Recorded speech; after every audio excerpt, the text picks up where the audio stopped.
Hello student, welcome to career platform. I am Satish Sharma. पिछले class में हम लोग पॉलिनोमियल को डिस्कस किए थे, पूरा कंप्लीट कर लिए थे। आप बात करेंगे chapter number 3, pair of linear equation in two variable. इस पर हम लोग डिस्कस करेंगे आज। देखना क्या होता है pair of linear equation in two variables.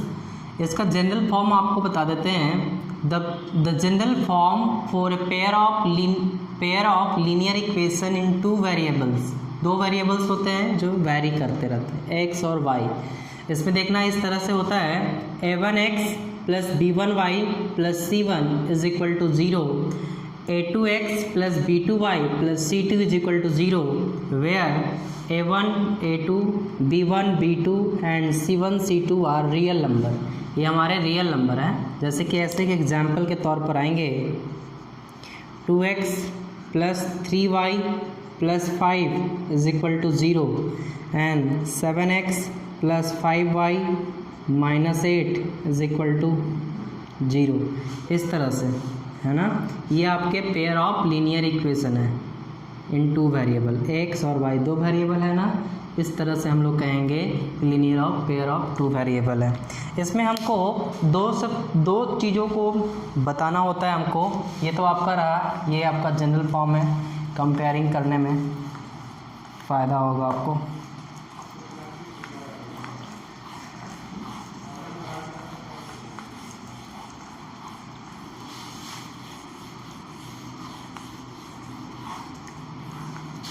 Student, इसमें ना इसके सॉल्यूशन में लीनियर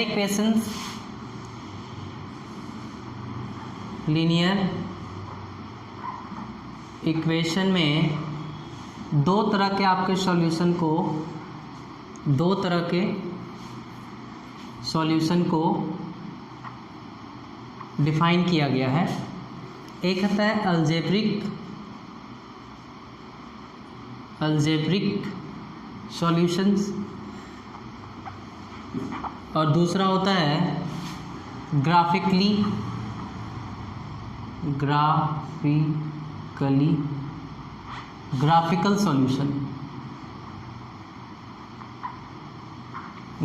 सॉल्यूशन होता है। एक होता है अलजेब्रिक सॉल्यूशन, एक होता है ग्राफिकल सॉल्यूशन। इस पूरे pair of linear equation in two variable में यही दो बातें पर डिस्कस किया है। अब देखना अलजेब्रिक एक्सप्रेशन में दो तीन बातें आती हैं। क्या? तीन बातें आती हैं, वो डिस्कस कर लेते हैं हम लोग। कौन कौन? पहला आपको करना है सब्स्टिट्यूशन मेथड से। Substitution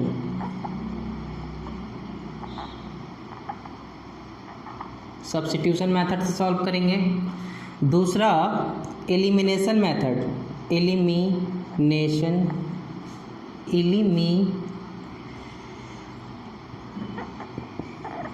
elimination method. तीसरा होता है स्टूडेंट क्रॉस मल्टीप्लिकेशन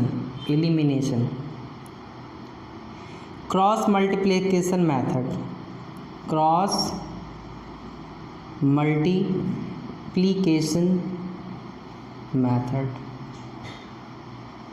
और चौथा होता है स्टूडेंट, तीन तो मेनली पढ़ना ही है आपको, इसमें कोई मेथड नहीं है लेकिन फिर भी इसके बारे में डिस्कस किया, रिड्यूस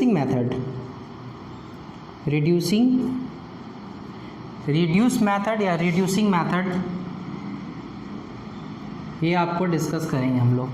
ये अलजेब्रिक सॉल्यूशन इसी तरह से होते हैं, substitution method, elimination method, cross multiplication method and reducing method, है ना। इस तरह से हम लोग चर्चा करेंगे अलजेब्रिक में। ग्राफिकल में तीन चीज़ें होती हैं। ग्राफिकल में देखना क्या होता है, जब दो लाइन किसी प्लेन पर इंटरसेक्ट करते हैं तो किस तरह से करेंगे? इस तरह से करेंगे। ये दो लाइन हैं, इंटरसेक्टिंग होंगे और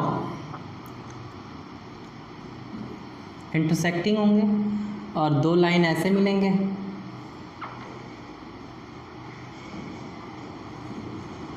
है ना, इस तरह से इंटरसेक्ट करते हुए इस तरह से पैरेलल होंगे, और ये क्या होंगे, इस तरह से कोइंसिडेंट, एक ही लाइन पर, दोनों एक ही लाइन पर होंगे, है ना, दो लाइन एक ही लाइन पर होंगे। तो इसको हम लोग क्या कहेंगे, इंटरसेक्टिंग लाइन, इंटरसेक्टिंग लाइन, इस तरह से पैरेलल लाइन, पैरेलल लाइन, और ये पैरेलल लाइंस, इंटरसेक्टिंग लाइंस, और ये क्या हो जाएंगे आपके coincident line, coincident line, coincident line है। इसके तीन, इसके भी ग्राफिकली इस तरह से होंगे, ग्राफ में आपका इस तरह से बातचीत बनेगा आपका, इसमें भी तीन तरह का आपका सॉल्यूशन निकलेगा। इंटरसेक्टिंग लाइन होगा तो एग्जैक्टली वन सॉल्यूशन होंगे इसके, यूनिक सॉल्यूशन जिसको बोलते हैं, यूनिक सॉल्यूशन। और इसके जब पैरेलल लाइंस आपको दिखाएंगे ग्राफ में तो आपको कैसे सॉल्यूशन होंगे, नो सॉल्यूशन। जब पैरेलल कहीं टच ही नहीं कर रहा है तो कैसे कोई प्लॉट होगा, उसका डायरेक्शन बताएगा, तो ये क्या हो जाएगा, नो सॉल्यूशन, नो सॉल्यूशंस। अब कोइंसिडेंट लाइन में क्या होता है, infinite many solution, infinite many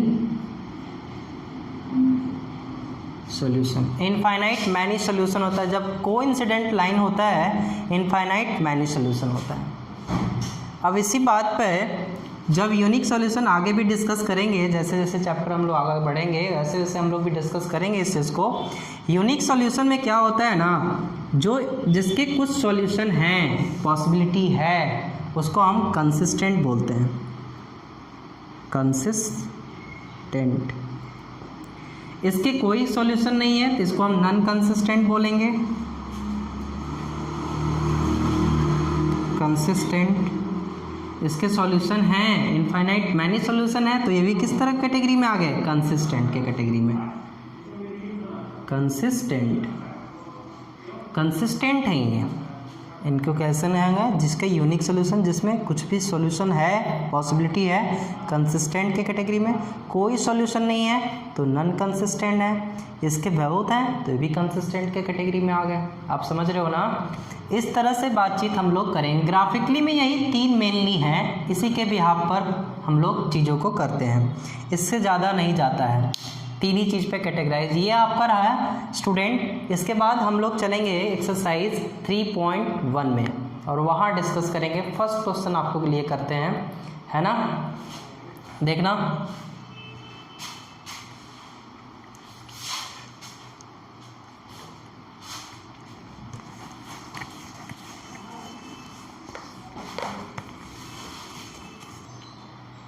student exercise 3.1 का फर्स्ट क्वेश्चन है आपका। आफ्ताब टेल्स हिज डॉटर, अपनी बेटी को कहता है 7 years ago I was 7 times as old as you, 7 साल पहले मैं तुमसे 7 गुना था।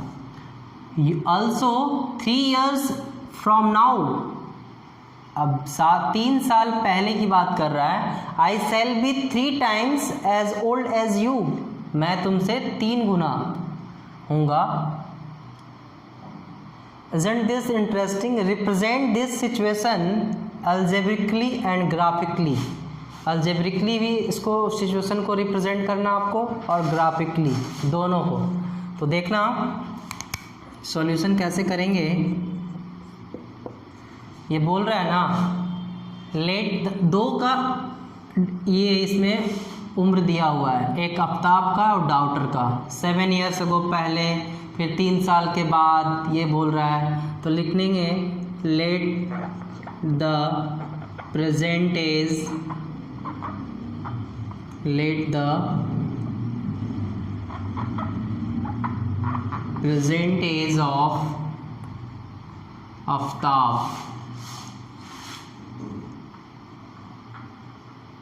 इज एक्स ईयर, मान लो प्रेजेंट है एक्स ईयर है, एंड आफ्ताब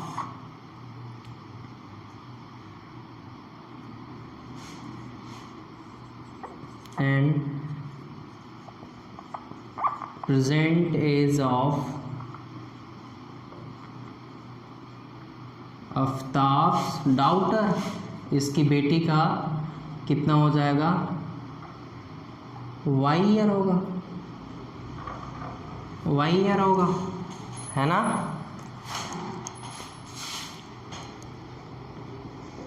इस वाई ईयर हमने क्या मान लिया, प्रेजेंट आफ्ताब का प्रेजेंट एज एक्स ईयर मान लिया और उसकी बेटी का प्रेजेंट एज वाई ईयर मान लिया। ठीक है स्टूडेंट। अब बोलता है according to question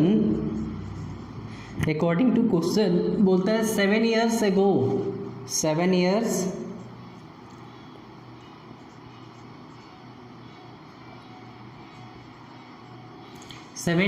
ago,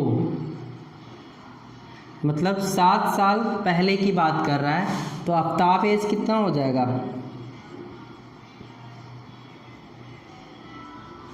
Aftab as 7 साल पहले यानी x - 7 ईयर, यही होगा ना। तो आफ्ताब डॉटर का कितना हो गया होगा,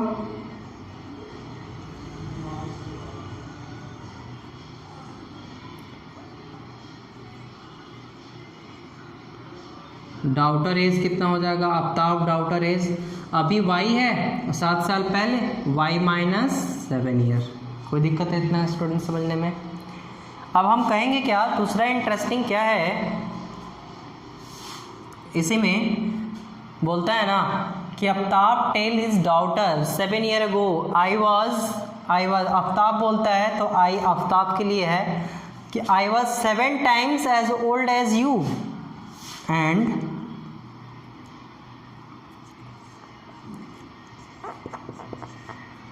इंक खत्म हो गया।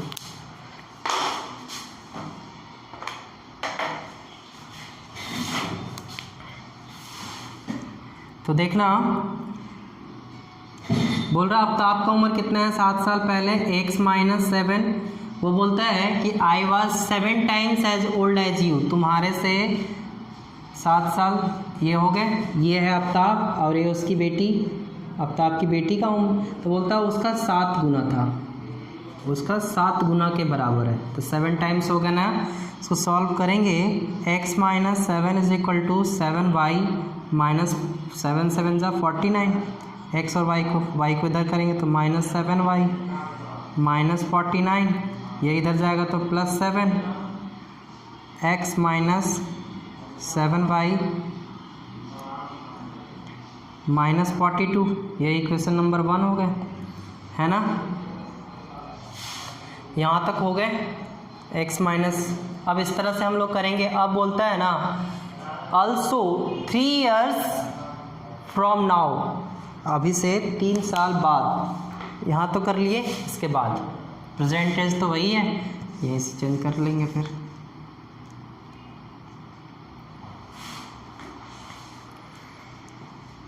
मिठाई देते हैं।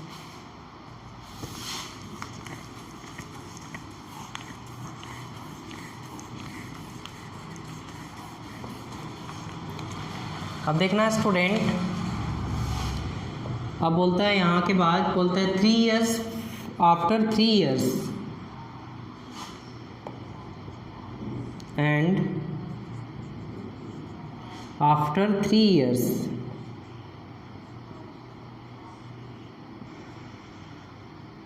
आफ्टर 3 years क्या हो जाएगा, आफ्ताब एज कितना हो जाएगा, अभी कितना है x, और 3 साल के बाद x + 3 years होगा, तो आफ्ताब का डॉटर का क्या हो जाएगा, आफ्ताब डॉटर क्या हो जाएंगे जी, अभी है y और 3 साल के बाद क्या हो जाएगा, y + 3 years, ठीक है ना। इतना एज हो गया इनका। अब बोलता है ना अकॉर्डिंग टू क्वेश्चन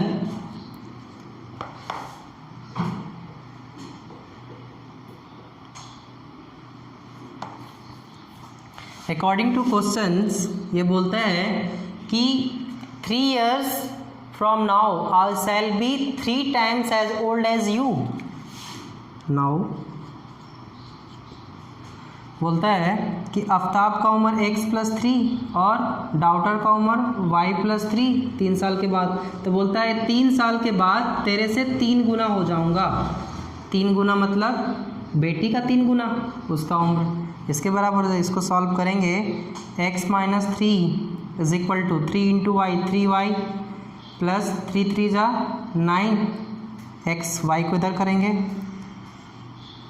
9 बचा इधर, इस y को इधर ले आए तो बचा 9, ये इसको ले जाएंगे तो माइनस में, इधर आने के बाद प्लस में, तो क्या हो जाएगा x - 3y is equal to 9 3 12 9 3 12। ये हमारा इक्वेशन नंबर 2 हुआ।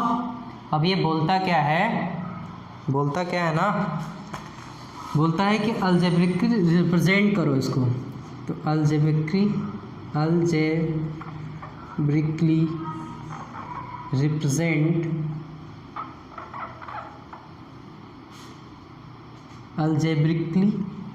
रिप्रेजेंट एज, तो क्या हो जाएगा x - 7y is equal to -42 and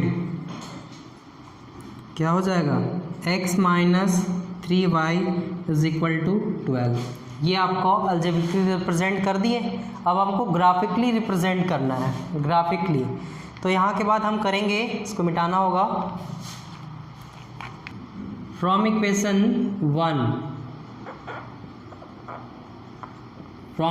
1 क्या है, x - 3y is equal to -42, ये इक्वेशन नंबर 1 है। तो x बराबर क्या हो जाएगा 7y, इधर जाएंगे तो कितने हो जाएंगे प्लस में 7y - 42, ये हो गया ना इस तरह से। तो सॉल्यूशन टेबल बनाएंगे तो क्या होगा, सॉल्यूशन टेबल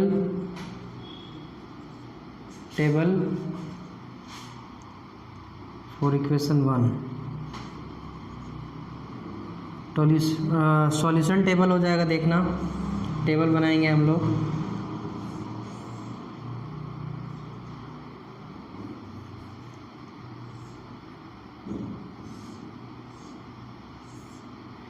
x y मतलब है कि अगर y का वैल्यू हम क्या रखते हैं 6 रखते हैं, y का वैल्यू 6, तो x कितना आएगा 0 आ जाएगा। देख y का वैल्यू 0 रख रहे हैं, 7 × 6 -42, 7 6 जा 42 -42, तो 0 हो गया ना। तो इस तरह से अगर y का वैल्यू हम 6 रखेंगे, y का वैल्यू 6 रखेंगे तो x कितना आएगा 0 आएगा। 2 प्लॉट लेते हैं हम लोग इसी तरह से। और क्या ले लें, अगर y का वैल्यू कितना ले लें 8 लेते हैं,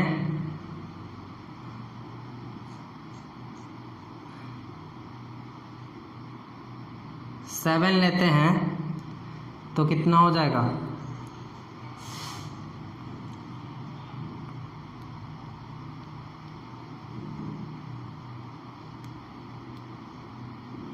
7 लेते हैं तो कितना हो जाएगा 7 7 जा 49 -42, यानी कि 7 आ गए।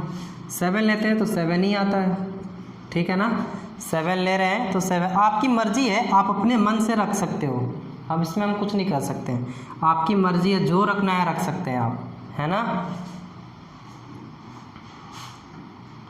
तो ऐसे हम रखेंगे, 7 रखे तो 7 ही आ गया, 6 रखे तो 0 आ गया था, 7 रखेंगे तो 7 आएगा।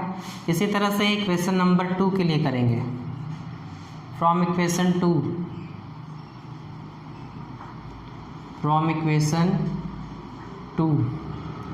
x - 3y is equal to 12, x is equal to 3 इधर जाएगा तो प्लस में 3y, और यहाँ कितना है प्लस में 12 है, तो 3y ये इधर आएगा तो माइनस में प्लस में होगा, और पहले से ही प्लस में, तो पहले y वाले को पहले लिख दिए। अब टेबल बनाएंगे, सॉल्यूशन टेबल।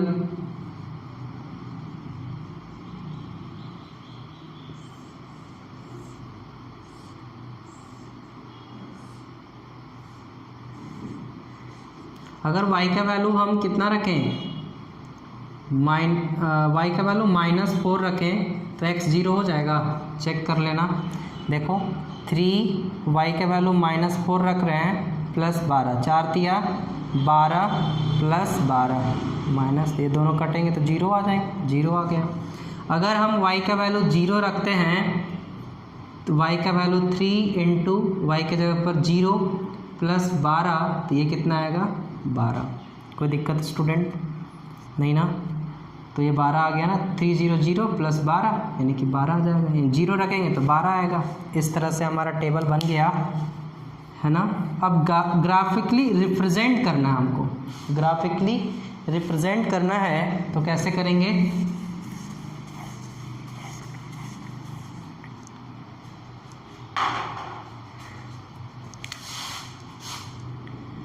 hence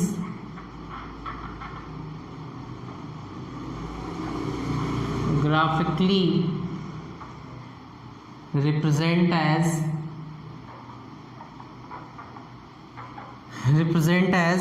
देखना, ये x एक्सिस बना लिए हमने और ये y एक्सिस, ये 0 0 होता है,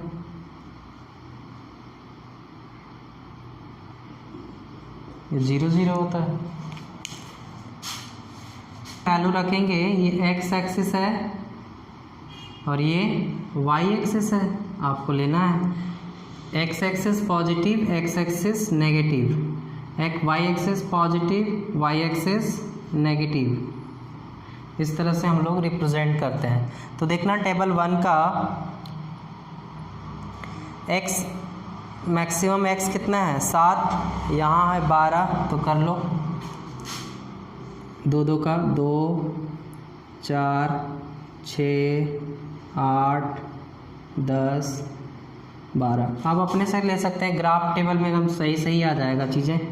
और इसमें हम करेंगे तो क्या हो जाएगा, इसमें भी कर लेते हैं, कैसे हो जाएगा, y 7 तक है मैक्सिमम प्लस में, तो 2 2 का ले लेते हैं, 2 4 6 8, ठीक है ना। इधर से -2 -4 -6, इधर की ज़रूरत नहीं है, नेगेटिव में x तो नहीं है तो नेगेटिव में नहीं लिए हमने, ले भी सकते हैं नहीं भी ले सकते हैं, ज़रूरत ही नहीं है।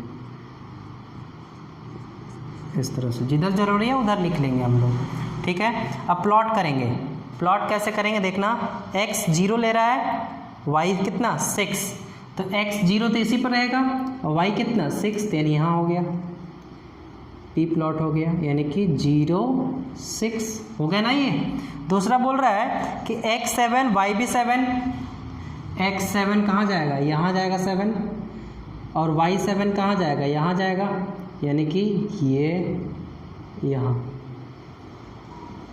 ऐसे हुआ ना प्लॉट, यहाँ प्लॉट होगा, यानी कि q क्या लेंगे 7 7, अपने से है ना चीज़ें। अब इसको ना मिला देंगे हम, इन दोनों लाइन को मिला देंगे, इस तरह से मिल गया ये स्टूडेंट, दोनों लाइन को मिला दिए और इक्वेशन लिख देंगे इसके ऊपर, x -7y is equal to -4 2 का ये लाइन है, क्योंकि लीनियर इक्वेशन का ग्राफ कैसा बनता है, स्ट्रेट लाइन। लीनियर इक्वेशन का ग्राफ कैसा बनता है, स्ट्रेट लाइन, तो स्ट्रेट लाइन ही है।